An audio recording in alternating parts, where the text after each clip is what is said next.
Hello, everybody. Good evening and welcome to Inner Space Wembley. Very warm welcome and welcome to our online viewers as well. Do anybody know today's topic?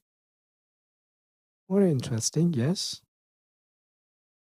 Yes. Yeah. Fear to independence. It's a very interesting topic, and we have our guest speaker for this evening, Rachel, with us. I know Rachel personally for a very long time. She's always smiling. It's always good to be in her company. And Rachel's practicing meditation over 20 years. And I think she's based in our global corporation house in our headquarters. And also her career spans librarianship, urban regeneration, PR, marketing events, and arts management. So with Rachel this evening, we'll have a wealth of experience. So it's over to Rachel. Thank you.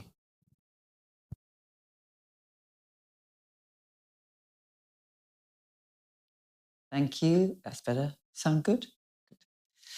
So thank you for the nice introduction. I'll try and live up to it. Interesting topic, from fear to independence. And what I'd like to do is just over the little while, I'll just share some thoughts, but we'll have a good space of time at the end for some questions, because I think it's really nice, if it's very important, you've made time to come here today or to listen in online. And so it's really important that you find something that's really practical and useful for you. And I hope very much that that will be the case. But I wonder, it's been a very hot day. You've done very well to get here, or very well to join online. But I wonder whether we might just start with just a little bit of meditation, just to kind of allow ourselves to relax and into the evening, if that's okay. So is anyone here for the first time? Yeah, a few people. Great, lovely. We love our old friends and we like our new friends. We love our new friends too. So the way we meditate here is we don't have to sit in any particular posture. You don't stop your thoughts, or you don't force your thoughts in a particular way. But it's like we just learn to guide our minds into a direction that will make us feel better, and away from the thoughts that make us feel not so good. That's it in a nutshell. And so I will speak out a few words, because sometimes we're not used to this kind of dialogue with ourselves. So I'll speak out a few words and just listen and just observe how you feel, what you're experiencing, or what it makes you think about, what's relevant to you. And it's always good when you start to meditate to just allow your whole body to relax. Because, as I say, it's been a busy day, a hot day. And so I think we just need to give a little bit of love and attention, first of all, to our physical body, and we're very grateful to it. And we do this not by doing exercises or stretches, although they're all very good. This is using my mind to allow my body to relax. So it's almost as if I'm giving my mind a mental massage. So I just invite you to imagine bringing your whole body into a state of comfortable stillness. So you're not forcing it to be rigid. You're just allowing it to be very comfortable. And every single part of your body, one by one, starting with your feet,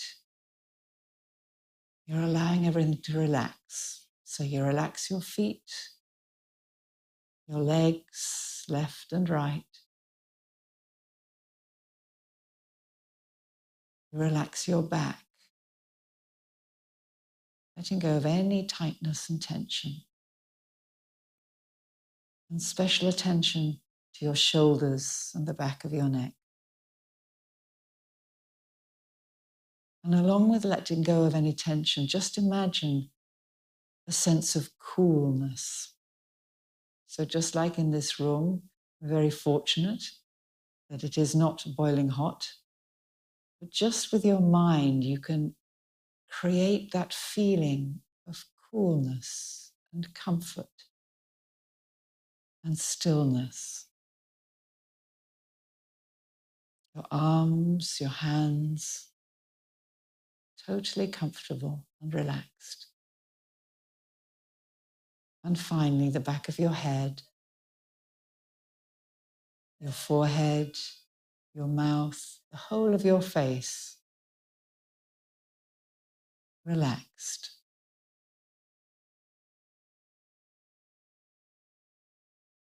And just take a snapshot of yourself with your feelings right now. How does it feel? You haven't done anything different except you've spoken some words. You've thought about some words which have allowed you to feel comfortably still.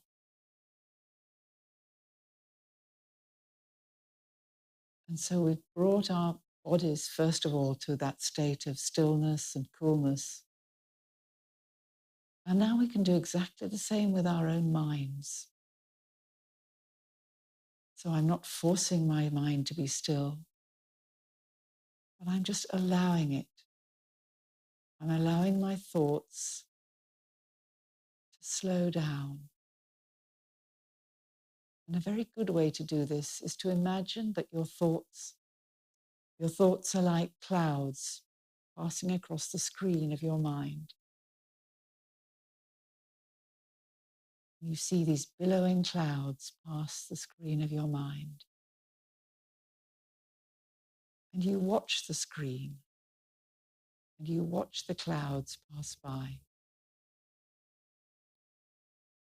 And in watching them, you slow them down.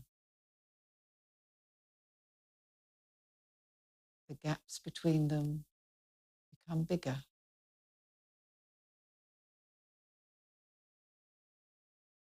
And again, there's this sense of restfulness. Simply by using your own mind, you've slowed down your thoughts and created new, more comfortable feelings.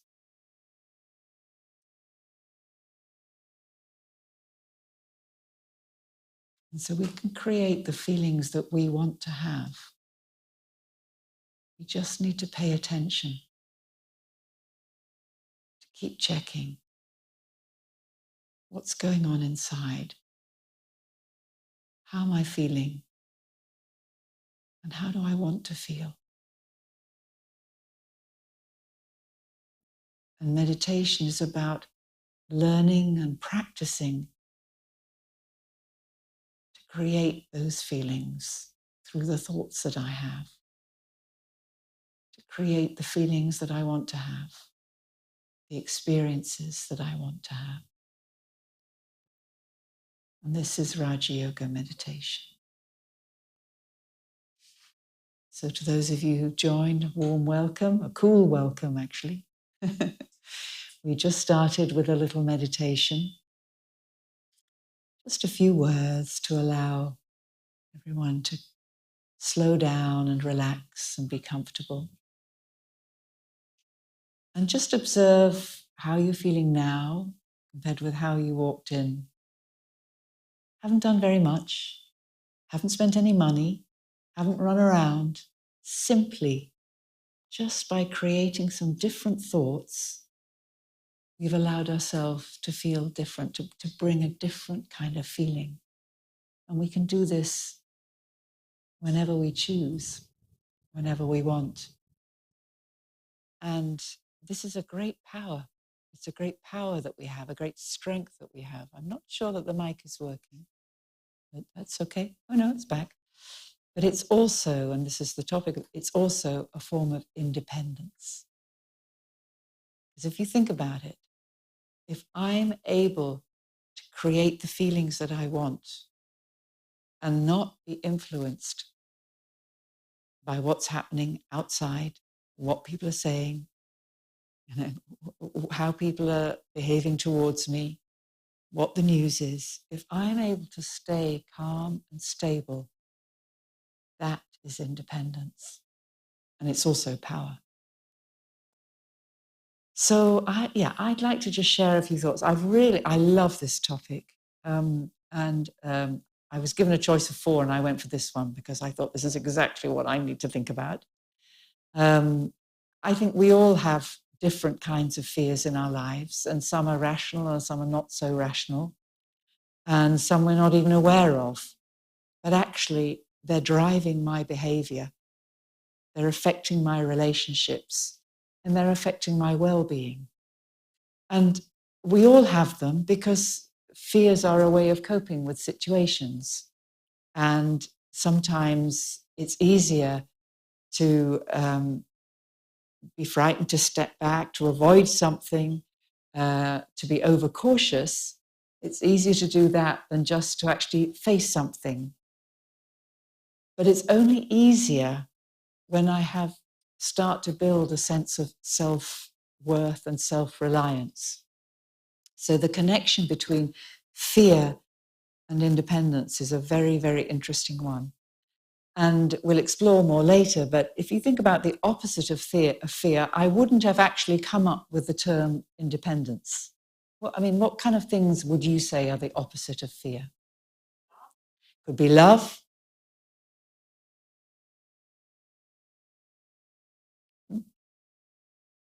Anything else?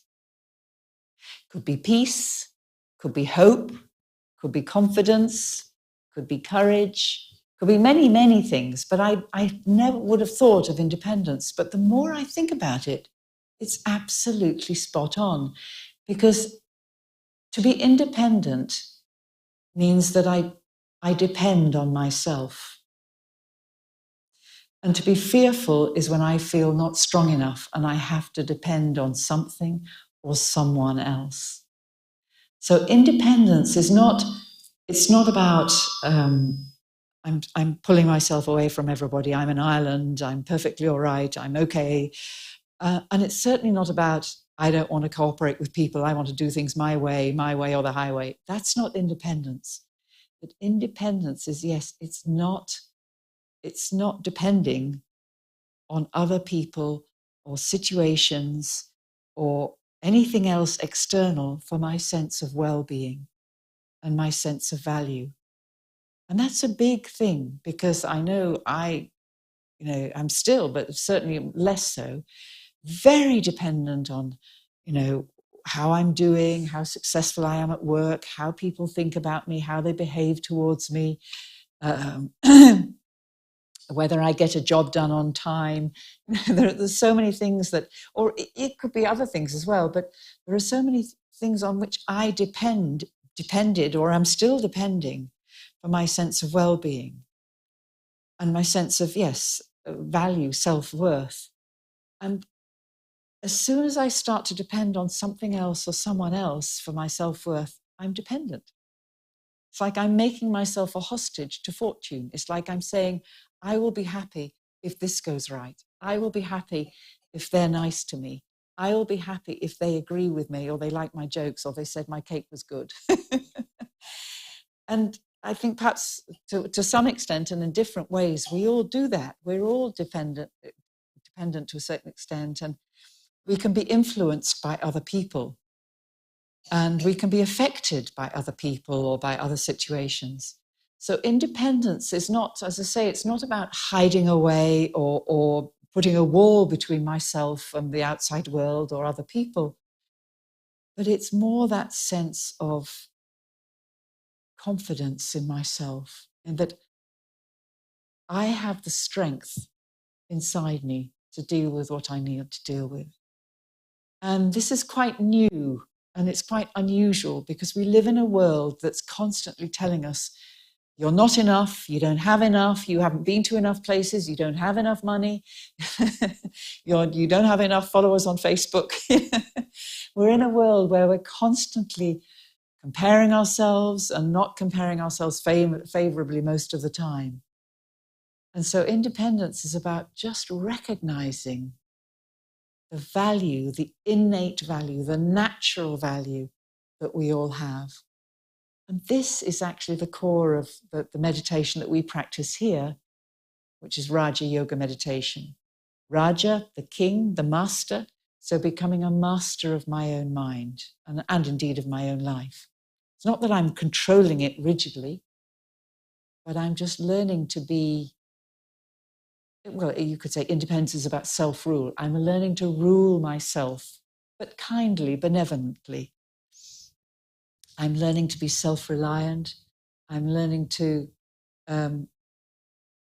recognize my goodness and recognize my strengths. So this is really what it is. So self-sovereignty, which is also another translation of independence. Self-sovereignty, when I can rely on myself. And there's a lovely quote from it's actually a Russian 18th century general, but I really love it. And he said that courage is about taking small steps of self-reliance. So courage isn't some great thing, wham, bam. Courage is about the little things.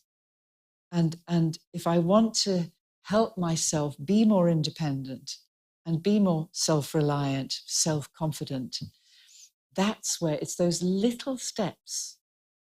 It's not that I'm going to go to a talk or do a course or anything like that, and it's all going to change immediately. But it's those little steps every day. Or as Eleanor Roosevelt, the President Roosevelt's wife, said, every day do something that slightly scares you. You know, it's that gently pushing myself out of that comfort zone that I don't want to take any risks.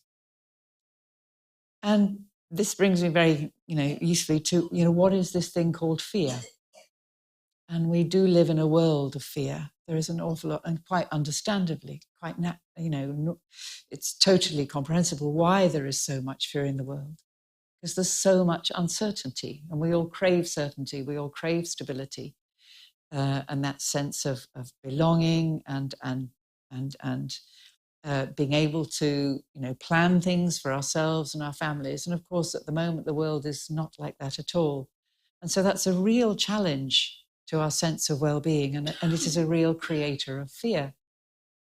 And so fear is not actually in itself always bad. I mean, fear is actually a signal that there's danger. And that sometimes is quite a useful thing. We need to know when there's danger. We need to know. But it's become such a habit that we're kind of like there's that constant sense of alarm or anticipation or worry. And that's what, physiologically, it's that fight or flight or freeze syndrome. What do I do? And we're living in a world now where we're in that situation, frequently, if not all the time. And that's exhausting and very wearing and very weakening for the body. But it's also weakening for the mind, weakening for the soul. And so how do we start to understand and unpack fear? And in a way, take the toxin away from it.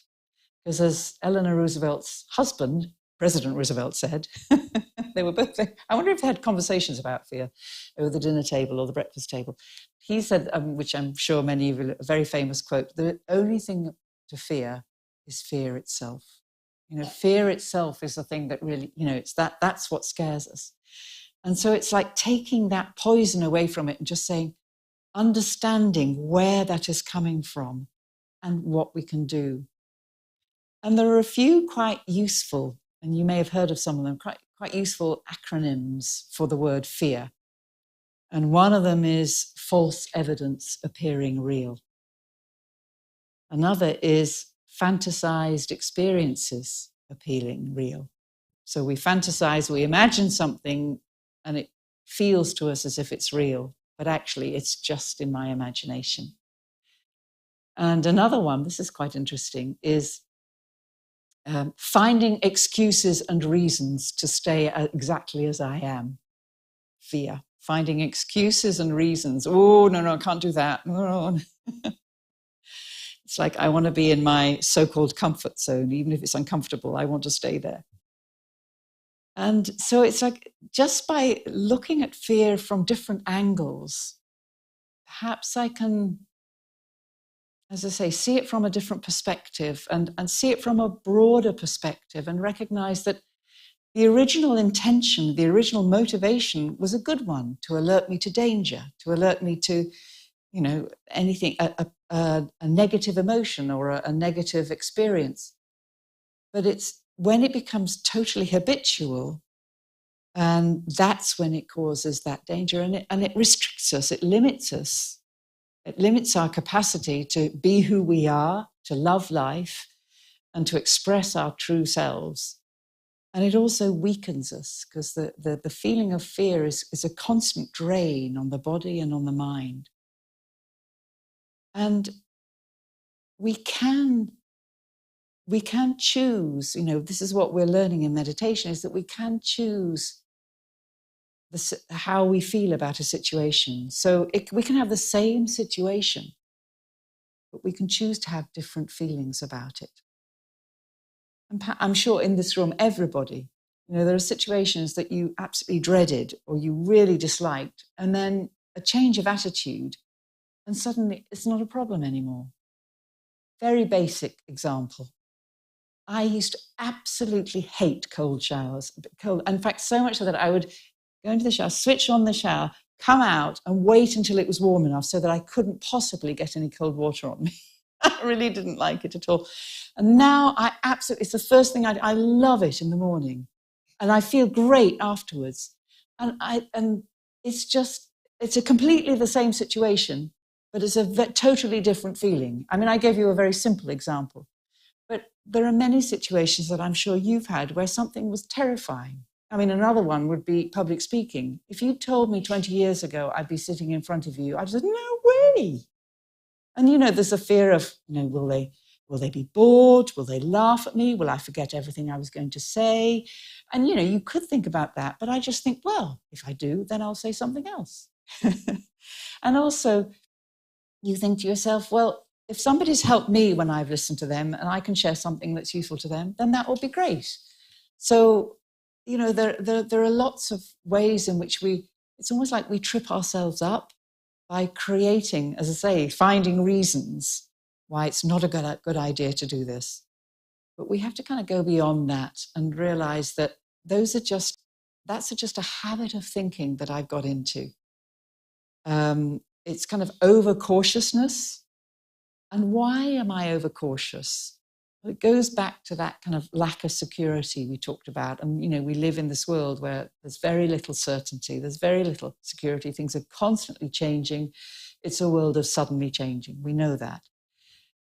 But within that world, I can, in my own mind, and this is what we're learning here at Inner Space, I can, in my own mind, tap into that inner strength that I have inside myself, so that I'm not dependent on strength or comfort or pleasure from outside. It's nice if it's there, but if it isn't, I know that I have the resources inside me. And the basic understanding of Raj Yoga meditation is that I am a soul, not a body. I'm in a body. It's great. It's very useful. I wouldn't be here if I didn't have it. And I certainly wouldn't be able to speak or hear you or see you. So it's good. I'm very grateful for it. But this body does not define me, and it doesn't confine me. I, the soul, the spirit, am independent of this body. I'm using it, but what happens to this body does not reduce or increase my value. What reduces or increases my value are the decisions I make, are the actions I do, are the choices I make, how I behave, how I spend my time, how I spend my money, how much attention do I give people, how much, how selfish am I or unselfish am I? That's actually what increases my value to myself, but also to the world around me.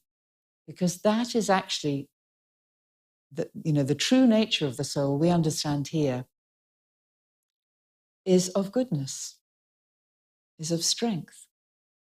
And we understand that we have 5 main qualities: peace, love, happiness, purity, wisdom or truth. These are the 5 core qualities that each and every soul has.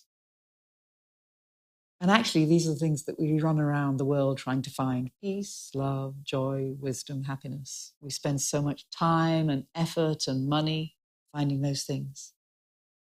We have them inside us, but we've just forgotten. And we think there's a mindset which you don't have it, you don't have enough, you're not that. So in meditation, what I'm doing is I'm switching that. I'm shifting my focus from what the world is telling me. And the world is not all wrong, don't get me wrong. There's lots of good things about the world. But in terms of who I am and where my value lies, it's inside. And so the soul, that being of peace, that being of love, that being of wisdom, tapping into that, and tapping into it not just as a nice theory. It's not just, oh, what a nice thing to say. Yes, I'll say another affirmation I'll say to myself. They're good affirmations, but this is actually the experience. This is who we really are. And when we start to say, talk about these things more and think about these things more, we notice how much better we feel. It's like a fish going back into water. We notice that we feel more natural because love is natural to us. Not a commodity that I'm asking from somebody else, but a capacity. I love to love. I love to be patient with people. I love to be honest and truthful. I don't always manage it because I've got bad habits. We've all got bad habits. We've all had coping mechanisms to deal with the shock of not having peace and love, losing sight of that. So meditation, the Raja Yoga meditation, is about gaining back my self-sovereignty, gaining back my self-worth, my independence, gaining my self-value by recognizing that who I really am is that being inside, that being of peace and love and happiness and wisdom. So how do we go about that? It's all very nice to talk about it, but how do you go about it? Well, meditation, one of the things, it's reflection. So I'm just sharing some ideas and we can create feelings like we did at the beginning. So we can just, we can share ideas, we can think about more elevated things in our lives. We can create the feelings that we'd like to have. And so, but I'm creating it's not just like a method that I do for 10 minutes or half an hour or an hour. It's about changing my relationship with myself, changing my conversations that I have with myself. Have you ever overheard the conversations that you have with yourself? How kind are you? How much do you listen to yourself? How much compassion and understanding do you show yourself? Sometimes, if we spoke to other people like that, we wouldn't have friends. The way we speak to ourselves can be so rough and so disrespectful.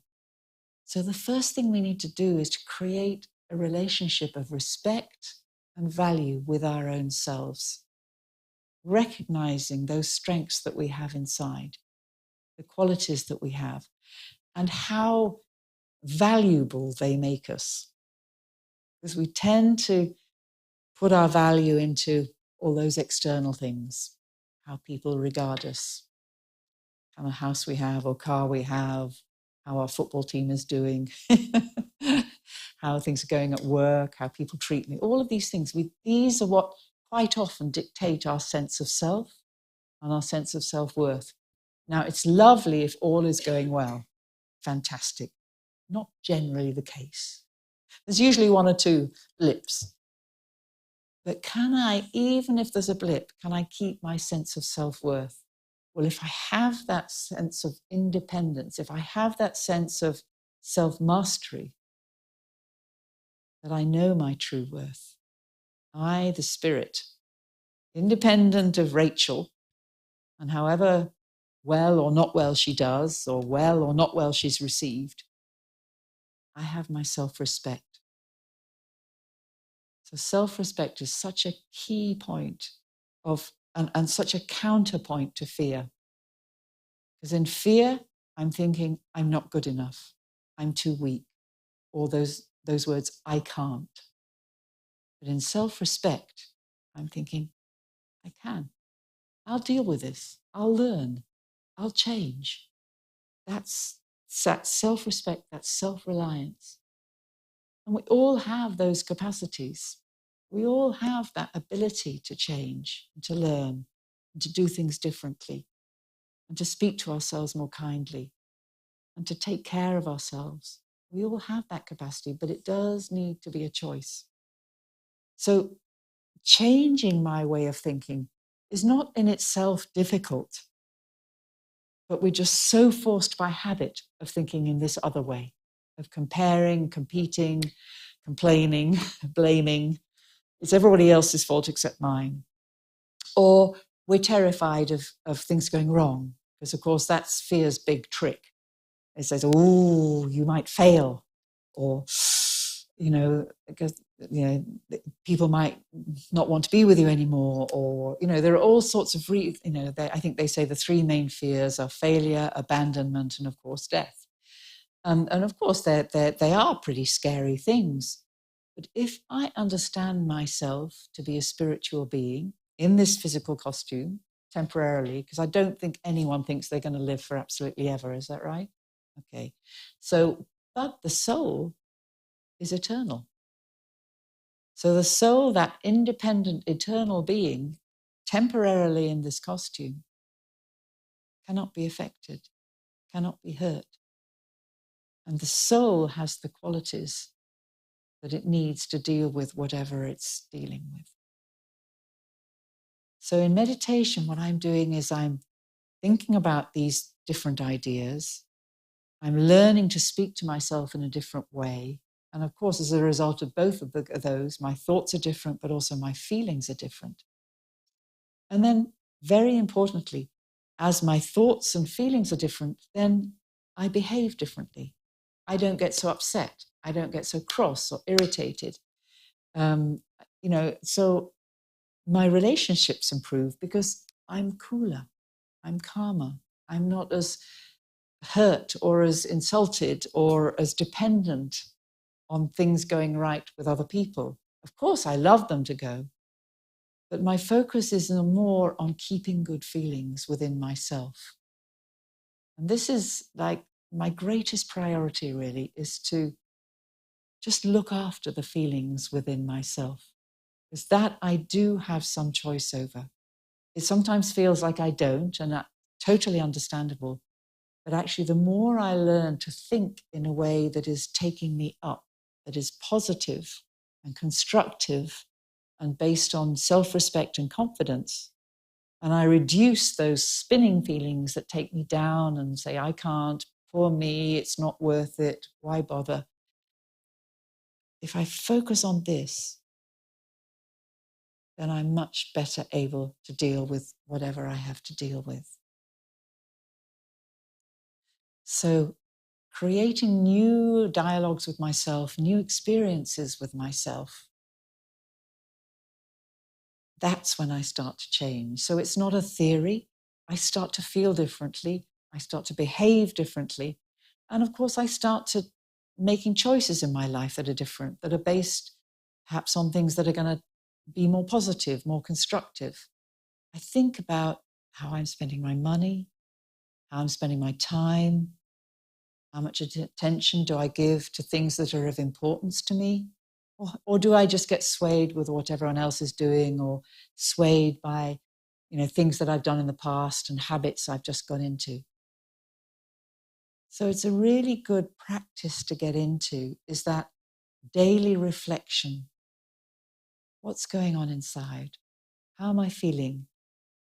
And, ask myself, what's really important to me? What do I value most in my life? And am I honoring that? Am I making it precious? Am I giving it attention? And am I giving quality time to myself? Our calendars are full of appointments we have, or deadlines that we have for other people, other people's requirements. But how much quality time do I have with myself, listening to myself, talking to myself, for myself. And this is self-care. It's not selfish. It's actually investment. It's self-care. Because if I pay more attention to my own well-being, physical, of course, but mainly mental and spiritual, and emotional, if I pay more attention to that, then everything else will be easier. Because what I'm doing is I'm creating that sense of self-reliance. I'm creating that sense of self-worth and well-being. And this man, I mentioned this Russian Suvorov earlier, and he'd said, courage is about small steps of self-reliance. And the reason I heard of him was that I was years ago, 50 years ago, I was staying in a youth hostel. Well, it must be at least 50 years ago if it was a youth hostel. I was staying in a youth hostel in Edinburgh. And on the wall, it had been some cadets training force, and it was now a youth hostel. And on the wall was this huge saying, and it said, hard in practice, easy in combat. Basically, if something is hard when you're practicing it or you're training, then when you need to use it, it'll be easy. And so sometimes people give up with meditation because they say, oh, I can't do it. It's a bit hard. It's a bit difficult, and it's completely understandable. My mind, I can't meditate. But it's just about practicing. Keep practicing it, keep doing it. And that's when the thoughts do start to slow down. And and as soon as they slow down, you start to be able to choose thoughts that are thoughts you want to have. And you start letting go of the thoughts that you don't want to have.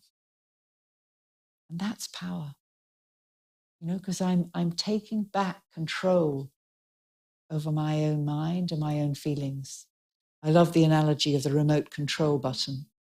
At the moment, everybody and everything has the remote control button to my feelings. But if I take back that remote control and I decide what I want to watch in my mind, what kind of thoughts do I want to have? What kind of feelings do I want to have? What kind of responses do I want to have to difficult situations or difficult relationships? I can choose. And meditation is, in a way, it's self-care. It's a kind of cleaning out. It's a kind of clearing out the attic of all the files of things I didn't like or things I did and memories and habits. And, so it's a bit of that, spring cleaning. But meditation is also rehearsing. So in thinking about situations, or whether it's a relationship, whether it's a situation I'm in, whether it's something I've got to face, in thinking about it in a positive way, how could I do that differently? How would it work if I saw it from their perspective? This is the way that I'm training myself to just not react as I've always done, or as I see other people doing. How do I want to respond? How do I want to give back to whatever is coming to me? So it's meditation is very practical. It's not about running away. It's not about, avoiding. Quite the opposite. It's about maneuvers. It's about practicing. And sometimes, yes, it does feel not natural. It's much easier to do the same. It's much, much easier to do the same that I've always done than to do something differently. But when I start to do things differently and I start to change, the relief is huge. It's like I've let go of something that was just holding on to me. And I think with fear, so much of it is habit. It's habit, and it's based on memories from the past. And of course, there's a lot of things from the past that are useful, and we can learn a lot from them. But it's the emotions that they bring with them that hold us back. And so in meditation, what I'm doing is I'm just observing my thoughts, and I'm, kindly, as a kind, benevolent observer to my thoughts, I'm just seeing what's going on in there. Is this useful? Is it true? Is it kind? And I'm just checking what kind of words, what kind of tone am I using with my own self? So I'm taking control I'm taking back control, so that self-sovereignty. I'm no longer under foreign rule, rule from outside. I'm back into self-rule. And as I say, it's a benevolent self-rule, but I'm taking care of myself. And if I take care of myself, I'm much better qualified to take care of other people. So often when people come to meditate and then they say, I haven't got time, I've got my family to look after, work's so busy and da-da-da-da. And of course, that's very important. But if I don't look after myself, I'll run out of steam. So it's actually a really important investment in myself, in empowering myself, enriching myself, and recognizing my true value, my true worth, and the qualities that I have to share with everybody around me. So I've just shared a few words, a few ideas. There are plenty more we can talk about, but I'd really love to now stop talking. And I perhaps, if anything is we'd like explaining, or if you have any questions, it's really lovely if between us we can make it useful and relevant to all of us. We can kind of make a minestrone soup together. I've just added a few ingredients and you could add your herbs and spices. So if anyone has any comments or anything they'd like to ask, it would be nice to hear from you. Yeah. I missed the first half hour. A microphone is just coming to you. Great. Yeah, sorry about that. I missed the first half hour, but what I was trying to glean from it is you essentially saying revisit the past or not? Or understand the past and move forward? Or generally speaking, I think one can learn from the past in terms of lessons. But I think in terms of revisiting it, that's not so helpful. I mean, of course, not to suppress it, but revisit and say, okay, what did I learn? Maybe I had, things that were very painful to me. Did I have something that I contributed to that? And how would I, if it's a mistake I made, how could I do it differently now? But really, we are living now. Our lives are now. What happened in the past has happened. And it's taught me a lot. And even if it was painful, I mean, I don't know about you, but my zeniths, or sort of my nadirs have often been just before my worst points have actually been before the times before my life got much better. It's almost, so I wouldn't wish it upon anybody, but bad times usually are wonderful educators. It's my experience. But I think if I do look at the past, look at it from that, with that benevolent observer, and try and keep neutral, try and observe my emotions, because so often the memories come packaged with the emotions of that time or the emotions that have been put on them afterwards, and that may not be so healthy. I mean, you can observe just see the emotions, but also, for example, if you were bullied at school, which I was, and, I've been kind of carrying that for a bit, and I've just learned to just look at it and say, well, how are they being treated? Perhaps they were being bullied much worse than I was. And, I learned something from it. And maybe I also attracted it to some extent, So if you can just see what was a bad story in a different light, of course it's not always so easy, or it's not always possible to say that. I see that. I totally understand. Everything is different. But what can I take from that will empower me? And even if it's, I will never do that, or I will never do that again, that is something that's valuable. But I wouldn't suggest spending too much time in the past. Actually, because what I'm just pushing it forwards, you were kind of heading towards this recognizing signals. Is that the kind of thing with little flags and identifiers? Because I can certainly see, I've only been meditating for a short while, but I can certainly see recent errors that could have been avoided just prior to starting meditating. I've only been doing it. Great.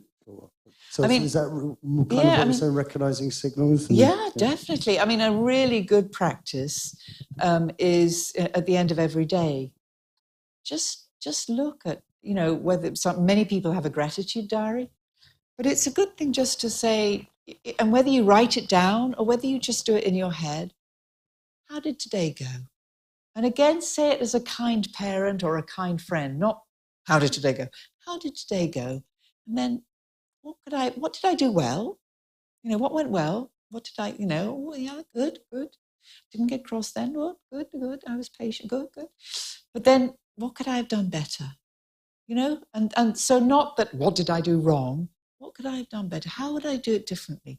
So that thing of at the end of every day, because then that clears the mind before you go to sleep, which is very healthy. And you wake up feeling clear. Otherwise, if I haven't cleared it and I haven't looked at it, it's a bit like, if you go to sleep on an argument, you wake up with it. It's the same thing. If there's an argument going on in my head or there's some uncomfortable feeling in me, that's what I need to get rid of before I go to bed. But yes, definitely the signals. And but I need, as you say, with meditation, I learn to be alert to that. I need to listen out to those signals and observe those signals. And that, they're very there. And the conscience is the most brilliant, but it's very easy to avoid listening to it. But the conscience actually, because the conscience is really my inner wisdom. It's just telling me actually what's going to be helpful for me, what's going to be good for me. And just tuning into that more, because it's very easy to ignore it. And, we have done for years, tuning into it more and following it. And the well-being that you feel when you do what you know is right, what is aligned with your values. Thank you. Thanks for your response. Anybody else? Oh, first you and then you. Yeah. So my question is regarding some employers want you to be yourself. And my question is, at what degree can you be yourself when you're speaking to like higher management and below management? So there's a confusion, I just want. So how do you be yourself when speaking to people of a higher grade or a lower grade, or higher management or lower? Yeah. Yeah. And perhaps you could also say when you're speaking to a policeman, or when you're speaking to a VVIP, or when you're speaking to, so it's very interesting. How do you be yourself? Well, the wonderful thing is that we're all souls, and we're all as souls equal, whether we're 3 years old, 30 years old, whether we're a boss, whether we're, an employee, whether we're doing well in life or we're not doing well in life, we're all souls. And just having that we're all playing different parts, just like in a theatre, people play different parts, and everybody's part is very important, but it's different. But just recognizing that my child is a soul, that my mum is a soul, that yes, that traffic warden is a soul, that whoever is a soul, everybody I meet, my doctor is a soul, but they're playing their part. And it just allows a sort of separation. So you have to play the part of a boss or an employee or a child or a parent or a, whatever, someone who's just got a traffic ticket. You have to play that part, but just in the bigger picture, recognizing, yes, that it is a part, that doesn't define them and that doesn't define me. And that creates a sort of connection with each other, which otherwise, we live in a world of fragmentation, differences. We're all different. We're all categorized. You're that, you're this race, you're that race, you're this religion, you're that religion. But if we actually see that actually we're all spiritual beings, we're all souls, just wearing different costumes, playing very important different parts. And it creates a sense of equality and belonging, even though we may not be getting on with each other. And there's a good one. When somebody's really angry or behaving really badly, can I still remember? I remember there was a policeman who meditated, and he said, even when he was going to arrest someone, he would make himself remember this one is a soul. So it's that separating the role from just recognizing who the true being inside is. Does that make sense? Thank you. And then over there.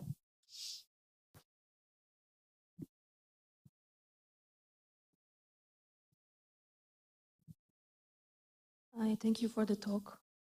You said something earlier about fear, that the only thing that we fear is fear itself.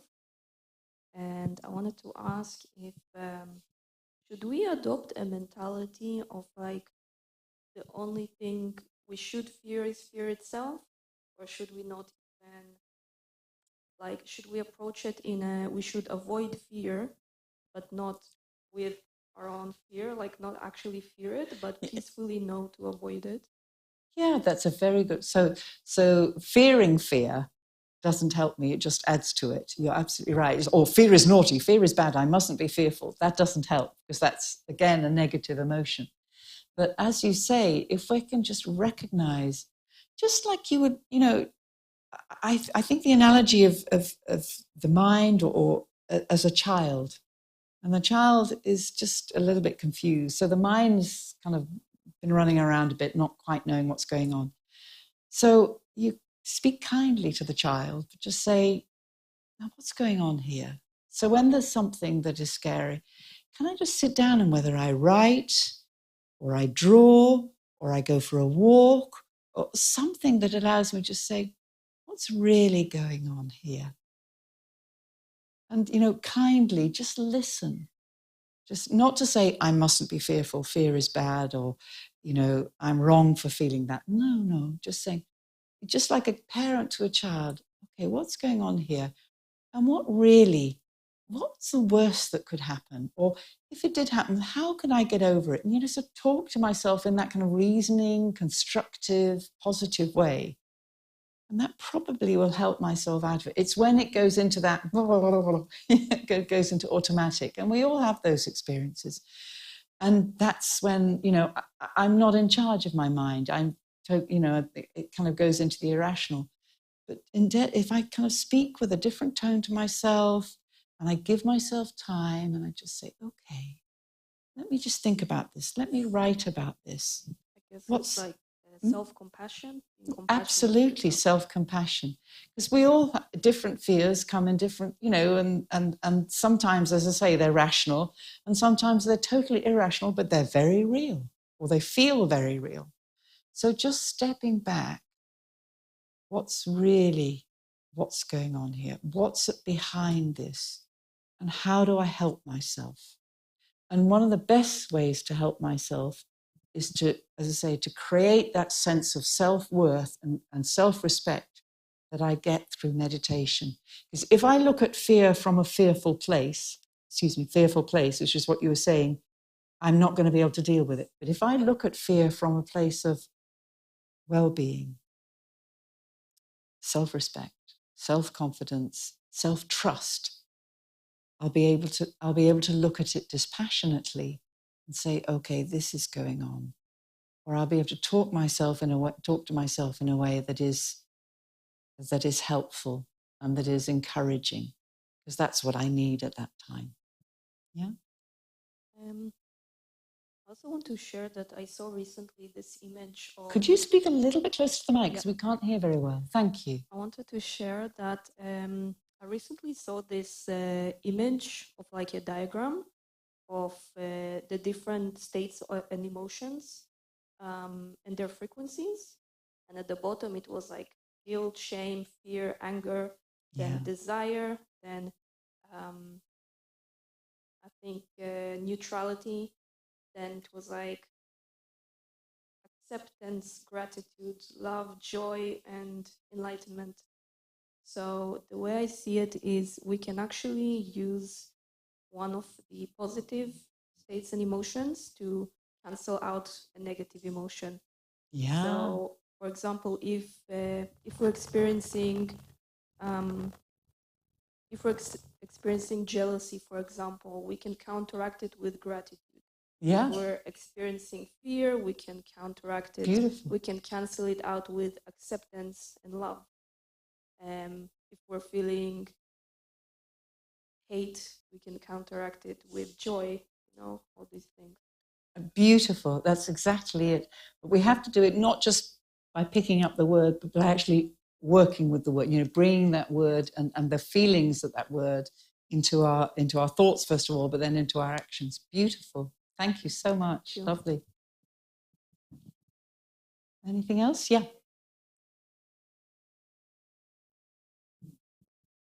Thank you for the talk you just gave. I wanted to just ask if you I know, like, I'm just starting meditation, but I know that one of the things, correct me if I'm wrong, if you shouldn't get affected by other person's actions as much, have like kind of a peace in your mind. But what happens if it's someone very close to you who's getting affected by someone? And like, obviously that person's no longer here. You've seen all of that, you try and learn from it. How do you go about kind of not, in a way, you don't want that person to carry on like treating other people like that?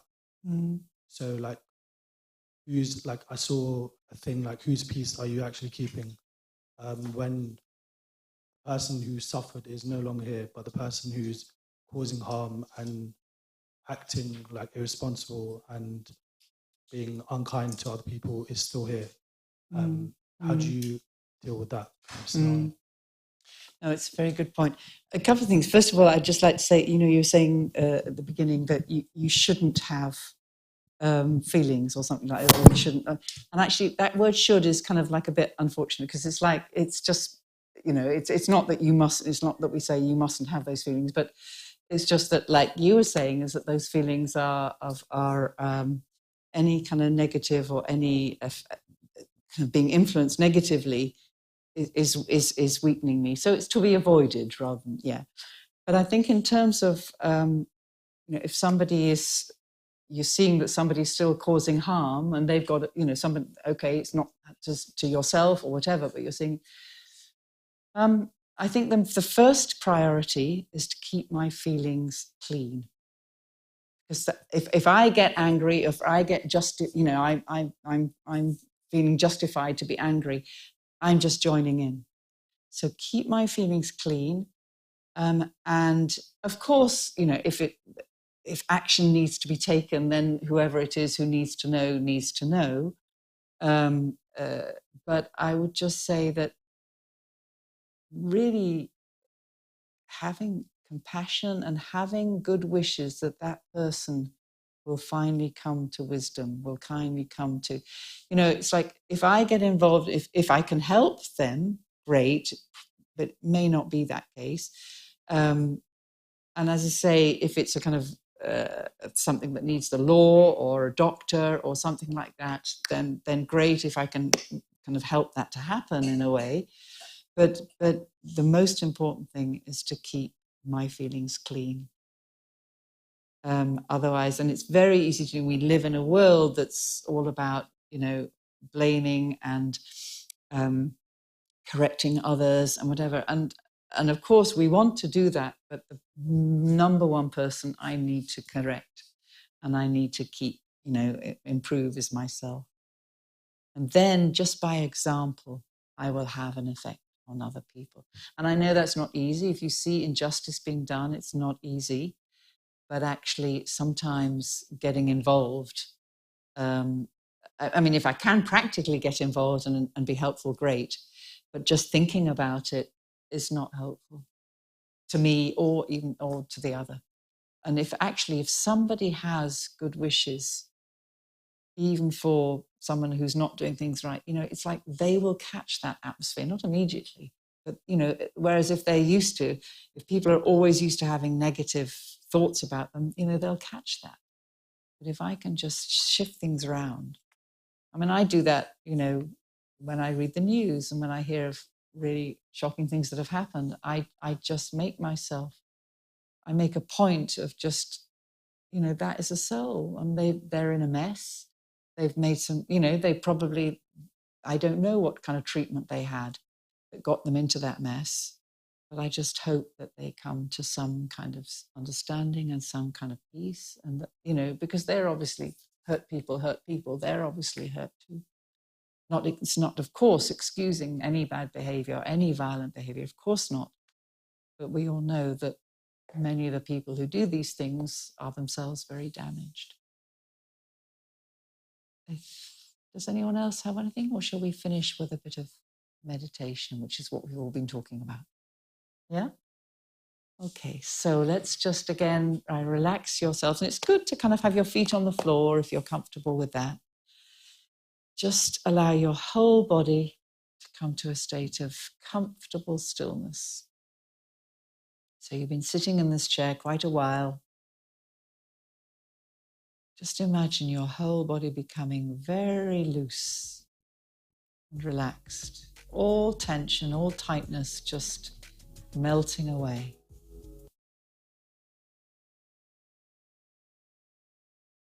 And now I'd like you to imagine that you can see a tiny point of light in the middle of your own forehead. Of course you can't, because you can't see your own forehead.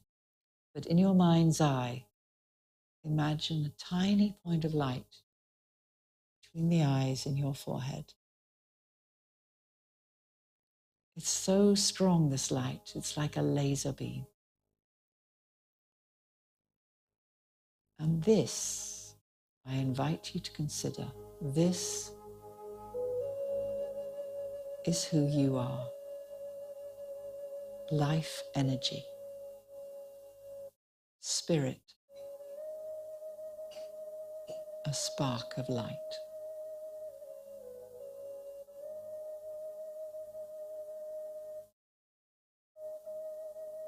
And you inhabit this body, but you're not this body.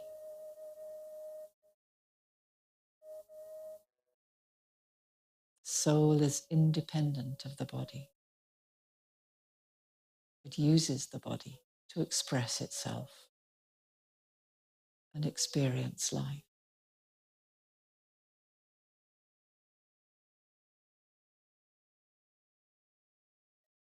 And so if I'm not my body, and I'm not my job, and I'm not my family, and I'm not my home, then what am I? What makes me me?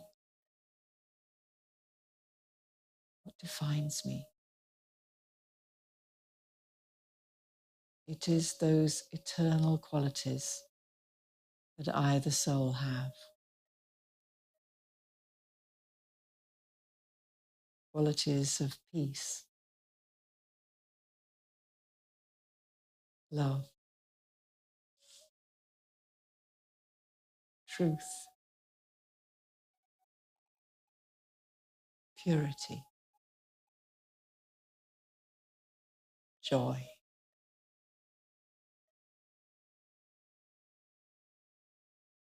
This is who I am. This is the real me.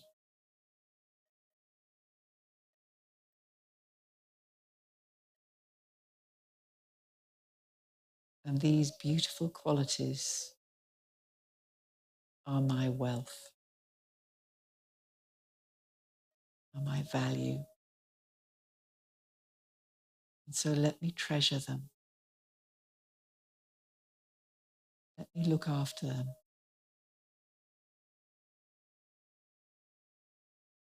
Let me not forget them.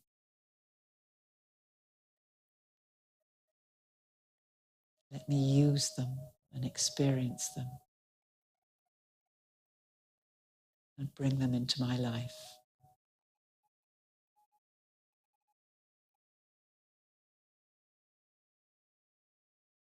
And this is what it is to be myself, my true self, to be independent, reliant on my own self and my own goodness.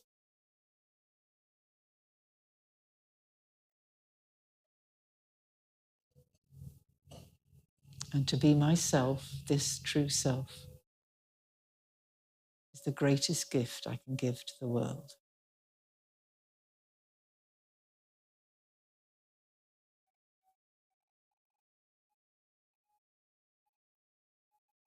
Om Shanti. Thank you.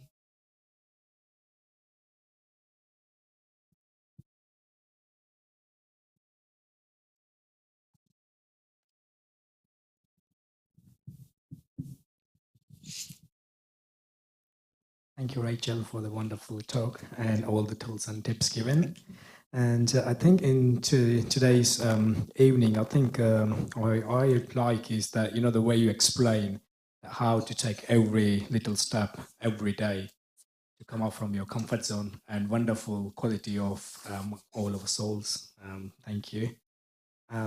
Before we go, just a few announcements. Our next week talk, same time, same place.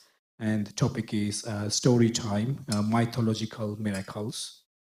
Our reflective meditations every Mondays and Thursdays, 7 to 7:30 in the evening in-house, or you can join it online. And morning meditations, which is every Sunday, and that's only online.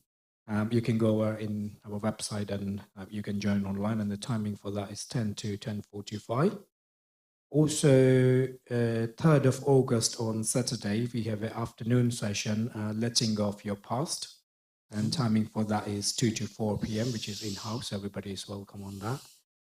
And I think I need to get the book, sorry.